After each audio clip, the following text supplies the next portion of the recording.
So this is the Impressionist and post-impressionist room. I have the most wonderful job of curating all these brilliant pictures. You know, when you walk into this room, you get the impression of there's just light and colour everywhere. And the Impressionists were painting mainly out of doors. This room was purpose-built. You can see that it has quite low ceilings, and we have this dado rail. So it creates a more intimate feel. And it was also originally top-lit, meaning that there wouldn't have been any artificial light at all. The paintings were shown in natural light, and that's really how they were intended. These pictures were produced by the Impressionists out of doors. They were very keen on this idea of what's known as the plein air aesthetic. And this work by Camille Pissaro, which shows the kitchen garden at l'Ermitage, is a good example of a high Impressionist picture painted in 1874, which was the year of the first Impressionist exhibition. He's often known as the father of the movement. And he painted out of doors, like many of the Impressionists, at a place called Pontoise, which was northwest of Paris. His favourite subject matter was peasants working in the fields. And you can see here a little market garden where they're gathering up the potatoes, I think, to take to the market in Paris.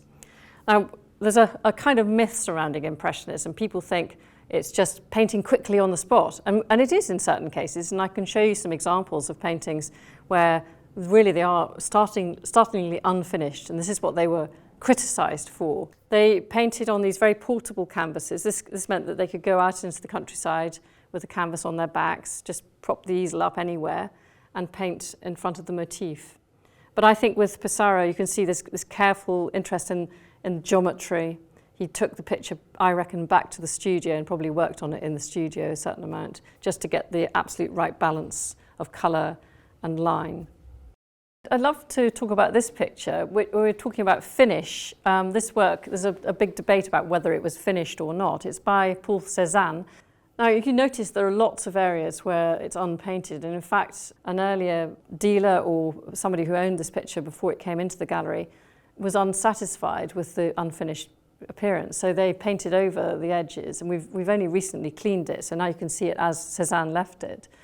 And he deliberately used light, especially in his later works, as part of the composition. So there's this idea, this white underpainting, actually, which is the ground layer, actually creates this sense of luminosity, the sense of the light reflecting off the landscape.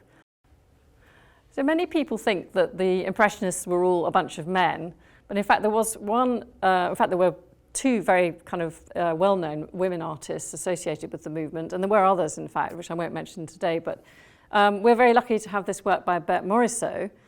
She was one of the most faithful members of the group, and she actually exhibited at nearly all of the Impressionist exhibitions. Is much more typical of the kind of very free technique that one associates with Impressionism. And one can imagine her just sitting here and finishing this off on the spot very quickly. There's no sense of her having taken it back to the studio to work on, and she's even left all the kind of area around the periphery unfinished. Now, this work is, I would say, one of the most important paintings in the collections at the National Galleries of Scotland.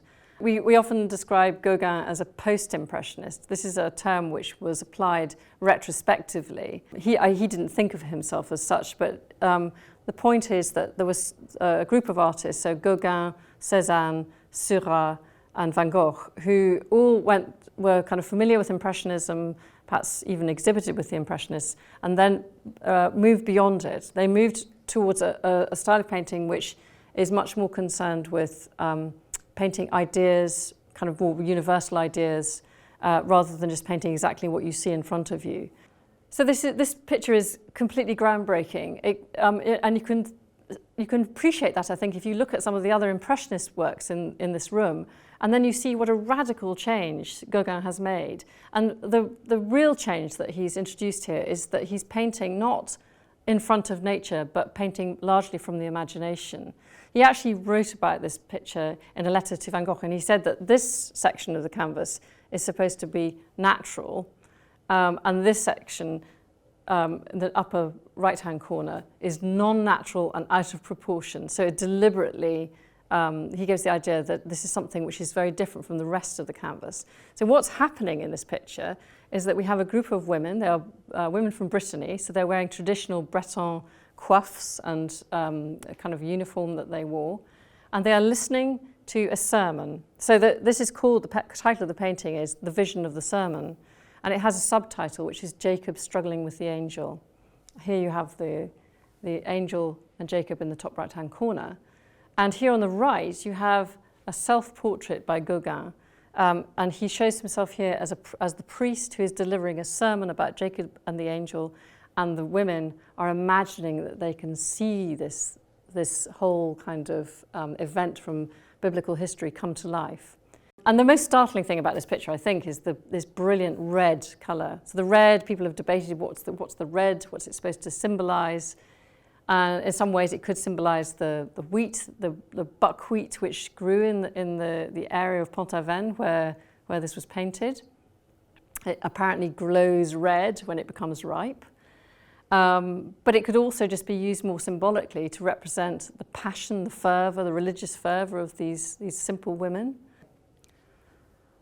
So we're really lucky to have these two wonderful works by Van Gogh, who is one of my absolute favourite artists, if not my favourite.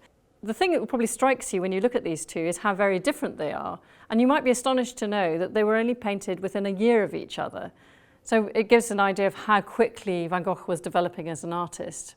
He began his career, had a very sort of varied career, which involved training as a priest, teaching, working as an art dealer, before he then decided to become a painter.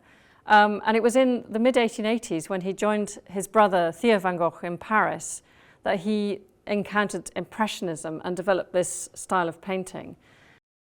So this work was painted soon after Van Gogh left Paris. He spent a period in Paris in the mid-1880s because his brother Theo van Gogh, who he wrote all the letters to, was an art dealer there.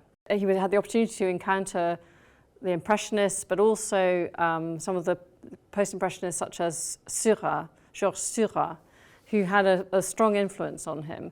And you can see how, having previously painted in quite a dark palette, he lightened his canvases, and he developed this touch which is almost like pointillism, but it's a slightly more exaggerated version of it.